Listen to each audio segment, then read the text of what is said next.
tudo. Primeiro eu quero perguntar para vocês dois logo de cara. Eu sempre falei que o Duílio Monteiro Alves é o pior presidente da história do Corinthians. Ponto. Pergunto. Vou queimar minha língua? Olá, Benja. Prazer de novo estar aqui, tá? Foi um prazer, já tive uma vez no Benja Memúcio e foi muito legal a repercussão também. Obrigado pelo convite de novo. Obrigado, Bessoni. Eu acho que para mim a situação está clara, né? Um terminou o seu mandato, o outro sequer conseguiu chegar na metade dele e está indiciado pela Polícia Civil e tudo mais. Acho que isso daí para mim já, a resposta na minha cabeça ela já está aí, que certamente o Augusto já teve uma administração muito pior do que a do Duílio nesse sentido, e se fosse outro também seria pior. O fato dele não ter conseguido nem terminar, claro que daqui a um mês tal, ele pode voltar na Assembleia dos Sócios, isso é uma outra situação. Você acredita que o sócio pode voltar para ele votar para ele voltar ou não? Acho que não. Eu acredito que não. Claro que eleição, essas coisas aí de política, a gente sempre acontece surpresas, mas de maneira geral eu não acredito, ainda mais, sobretudo depois do indiciamento da Polícia Civil e tal. Acho que o sócio do Corinthians nesse sentido vai pesar muito, além de várias questões, que depois a gente vai abordar. Mas estão respondendo a sua pergunta de maneira bem prática.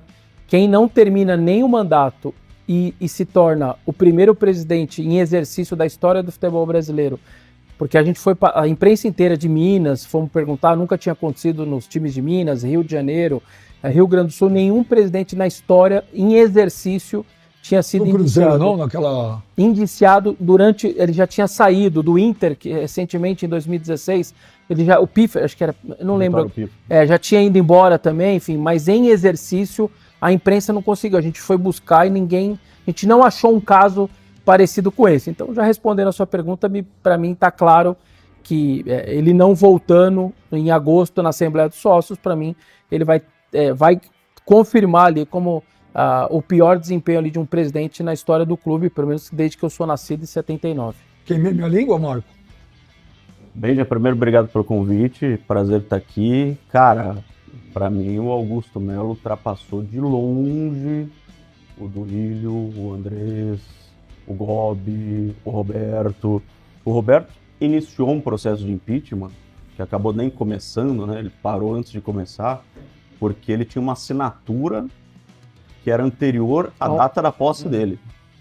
Olha a diferença do que está acontecendo com Augusto Melo. Então não é só o fato dele estar indiciado, como bem disse o Vessoni, é a gravidade das acusações contra ele. É um negócio absurdo. São 273 páginas. Surpreso? Com o tamanho, sim. Com o que aconteceu, não. Com o tamanho, com a gravidade, sim.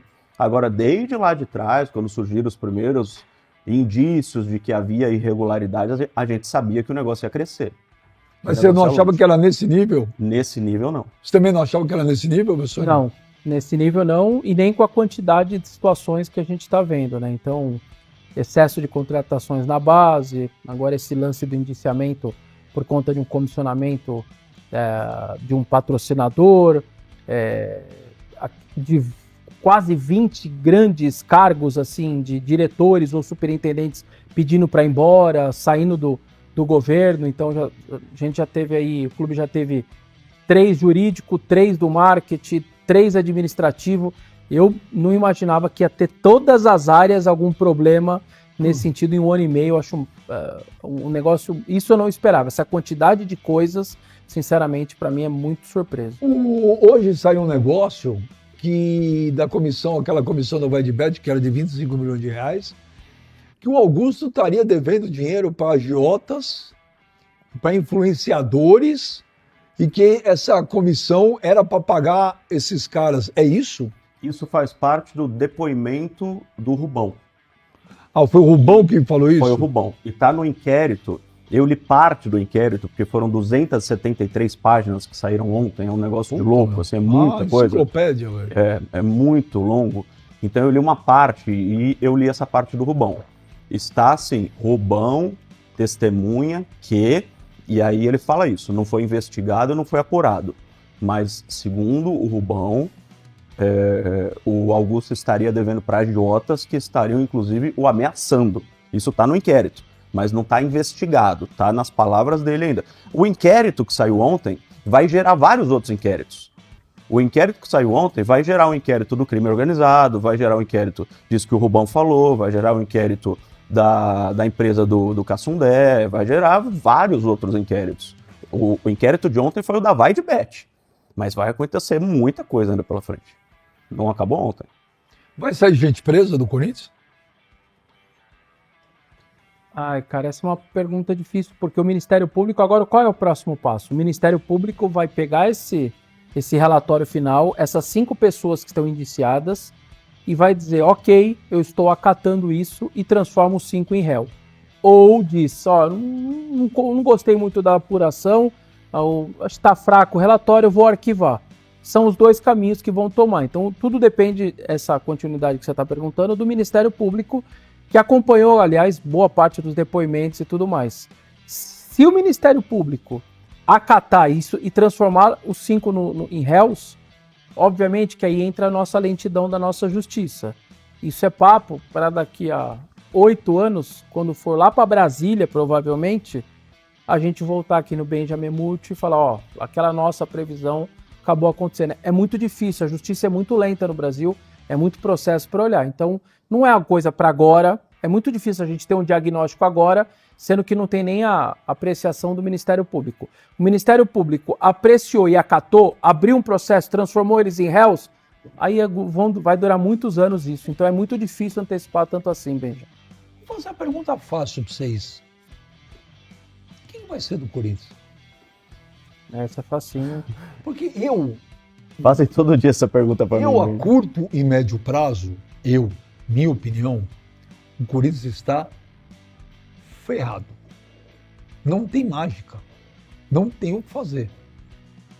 Não dá para consertar um clube que, na minha opinião, está num processo de falência tanto financeira quanto falência moral. E o pior, que agora o Corinthians tem que marcar a eleição.